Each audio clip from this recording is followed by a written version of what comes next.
Hello friends, welcome to suggestive education. Suggestive এডুকেশনে সকলকে স্বাগত জানাই।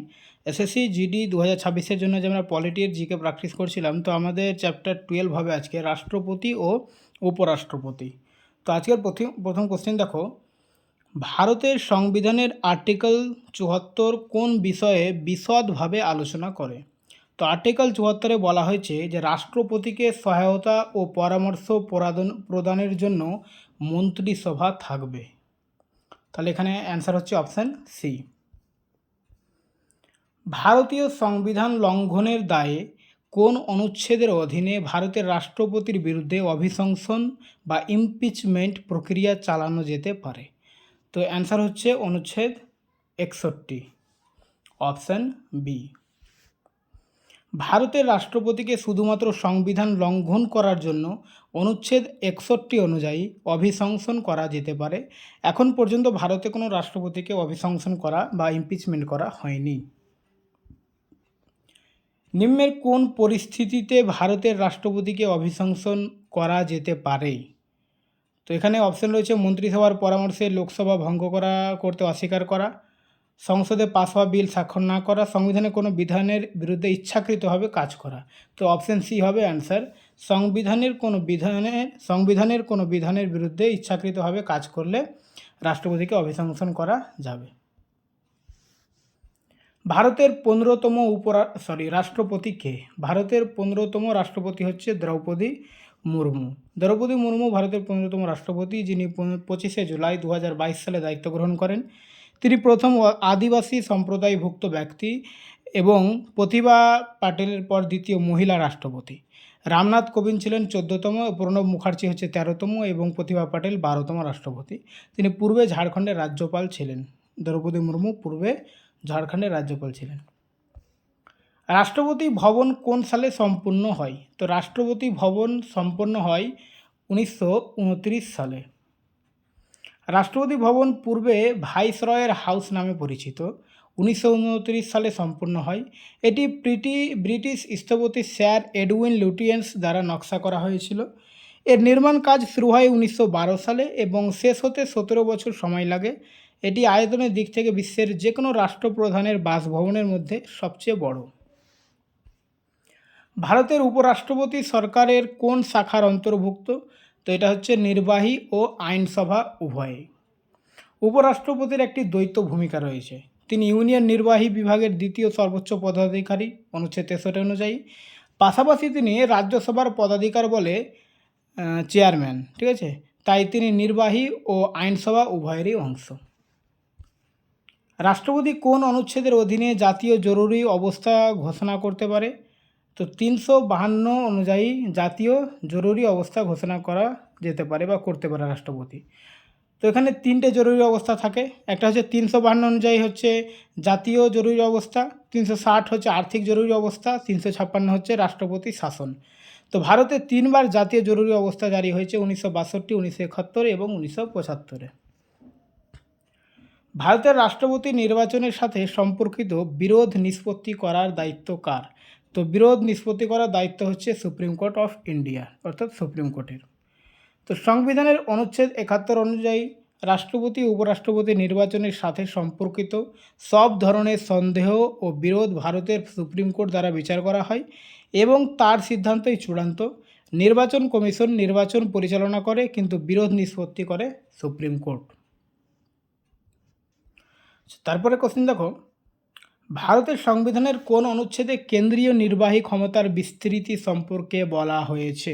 তো অনুচ্ছেদ 73-এ কেন্দ্রীয় নির্বাহী ক্ষমতার বিস্তৃতি সম্পর্কে বলা হয়েছে।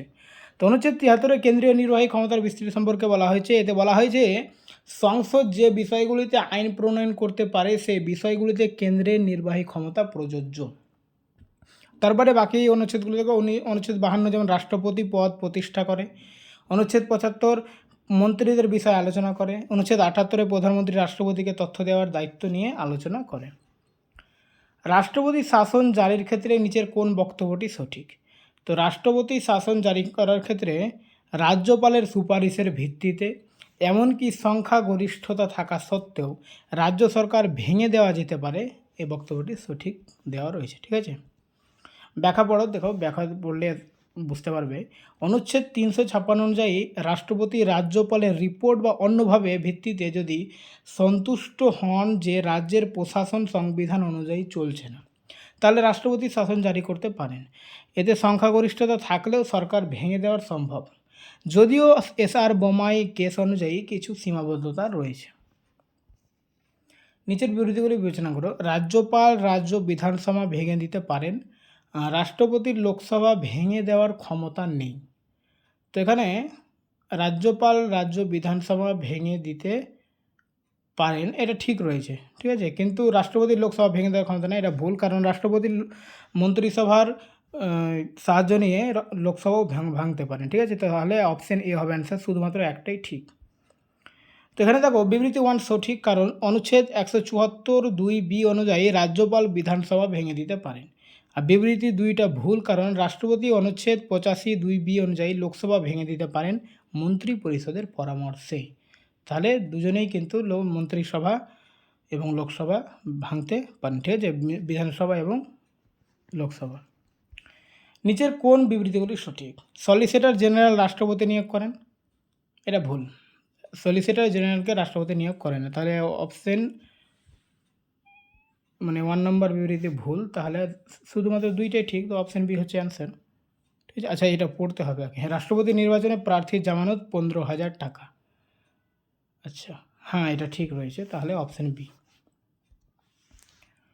বিবৃতি 2 সঠিক, রাষ্ট্রপতি নির্বাচনে জামানত 15,000, এবং বিবৃতি 1 ভুল, সলিসিটর জেনারেল রাষ্ট্রপতি নয় বরং appointments committee of the cabinet অর্থাৎ এসিসি দ্বারা নিয়োগ করা হয়। রাষ্ট্রপতির নির্বাচনে প্রার্থী হওয়ার জন্য ন্যূনতম বয়স কত? তো 35 বছর। অনুচ্ছেদ 58 অনুযায়ী রাষ্ট্রপতি হওয়ার জন্য প্রার্থীর ন্যূনতম বয়স হবে 35 বছর। নিচের বিবৃতিগুলি বিবেচনা করো। আর রাষ্ট্রপতি ও রাজ্যপাল উভয়ে অনুচ্ছেদ 72-এর অধীনে ক্ষমতা প্রদান করতে পারেন। এখানে রাষ্ট্রপতি রাজ্যপাল উভয় না, রাজ্যপালের জন্য অন্য অনুচ্ছেদ রয়েছে, তাহলে এখানে ভুল হবে এটা। আর রাজ্যপাল মৃত্যুদণ্ড ক্ষমা করতে পারেন না, এটা ভুল। তাহলে এখানে আচ্ছা, দাঁড়াও, এটা ঠিক রয়েছে, ঠিক আছে, রাজ্যপাল মৃত্যুদণ্ড ক্ষমা করতে পারেন না, এটা ঠিক, কারণ রাষ্ট্রপতি ক্ষমা করতে পারেন, আর এটা ভুল। তাহলে অপশন বি হবে অ্যান্সার। দেখো, রাজ্যপালের ক্ষমা প্রদানের ক্ষমতা অনুচ্ছেদ 161 মৃত্যুদণ্ড পর্যন্ত প্রযোজ্য নয়, শুধুমাত্র রাষ্ট্রপতি মৃত্যুদণ্ড ক্ষমা করতে পারেন। আচ্ছা, আর বিবৃতি 1টা ভুল, কারণ অনুচ্ছেদ 72 শুধুমাত্র রাষ্ট্রপতির ক্ষেত্রে প্রযোজ্য, রাজ্যপালের ক্ষেত্রে নয়। রাষ্ট্রপতি ও রাজ্যপাল উভয় ক্ষমা প্রদানের ক্ষমতা থাকলেও তাদের অনুচ্ছেদ আলাদা এবং ক্ষমতার ক্ষেত্রেও বিভিন্ন, যেমন কোর্ট মার্শিয়াল, ডেথ সেন্টেন্স। অর্থাৎ রাজ্যপাল ক্ষমা করতে পারেন, কিন্তু মৃত্যুদণ্ডটা ক্ষমা করতে পারেন না। মৃত্যুদণ্ড শুধুমাত্র রাষ্ট্রপতি ক্ষমা করতে পারেন। রাষ্ট্রপতি কোন অনুচ্ছেদের অধীনে অধ্যাদেশ বা অর্ডিন্যান্স জারি করতে পারেন? তো রাষ্ট্রপতি অনুচ্ছেদ 123 অনুযায়ী অধ্যাদেশ জারি করতে পারেন। ভারতের উপরাষ্ট্রপতিকে কিভাবে পদ থেকে অপসারণ করা যায়? তো উপরাষ্ট্রপতিকে রাজ্যসভায় প্রস্তাব পাস এবং লোকসভা দ্বারা অনুমোদন লাগবে, তাহলে উপরাষ্ট্রপতিকে অপসারণ করা যাবে, ঠিক আছে। রাজ্যসভায় প্রস্তাব পাস করতে হবে আর লোকসভা তা দ্বারা অনুমোদন করতে হবে। উপরাষ্ট্রপতিকে অপসারণ করা যায় রাজ্যসভায় একটি প্রস্তাব পাস করে এবং তার লোকসভা দ্বারা অনুমোদিত হতে হয়। রাষ্ট্রপতির মতো কোনো ইমপিচমেন্ট প্রক্রিয়া এখানে নেই, কারণ উপরাষ্ট্রপতি মূলত রাজ্যসভার চেয়ারম্যান হিসেবে কাজ করেন। ভারতের লোকসভাকে তার মেয়াদ শেষ হওয়ার আগে কে ভেঙে দিতে পারেন? তো লোকসভাকে মন্ত্রিসভার সাহায্য নিয়ে কে ভেঙে দিতে পারেন? রাষ্ট্রপতি ভাঙতে পারেন। তাই এর আগে আমরা যেটা জানলাম, ঠিক আছে। ভারতের রাষ্ট্রপতির কার্যকাল কত বছর? তো রাষ্ট্রপতির কার্যকাল হচ্ছে 5 বছর। সব কিছুই 5 বছর, শুধু রাজ্যসভা যেটা থাকে ওটা 6 বছর, ঠিক আছে, ওটা মনে রাখলে বাকি সব মনে থাকবে 5 বছর। নিচের কোন ভেটো ক্ষমতারই ভারতের রাষ্ট্রপতির নেই? তো কোয়ালিফাইড ভেটো অর্থাৎ যোগ্যতা সম্পন্ন ভেটোটা রাষ্ট্রপতির নেই। বাকি দেখো, পূর্ণ ভেটো, পকেট ভেটো, স্থগিত ভেটো এগুলো থাকে।